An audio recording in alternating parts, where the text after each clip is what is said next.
ভাইয়া তোমার সবকিছু কত বড় বড় হয়েছে ভাইয়া। বিয়া করার উপযোগী হয়ে যায়। এই শালার পুত তোর কি মুসলমানি করাইছে? তা তো করাইছে এই শুরুতেই, এখন শুধু বিয়াটা করানো বাকি। এই শালার পুত তুই কি চাকরি বাকরি কিছু করস? তুই যে বিয়া করতে ফালাইতেছস? চাকরি করা লাগবো না, আমার বাপের টাকাটি খাইবো কেনা। বাপের টাকা তোর মায়ে খাইবো, তোর মারই তো এখন তোর ভালো করে বয়স হয় নাই। আমার মার বয়স হয় নাই তো কি হয়েছে, আমার তো বয়স হয়েছে। আমার বউ লাগবো, আমার আর এই কষ্টের জীবন ভালো লাগে না। আমার মার অনেক কষ্ট হয় কাম কাজ করতে।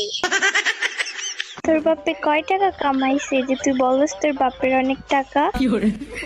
আমার বাপের বিল্ডিং আছে 3টা ঢাকা শহরে।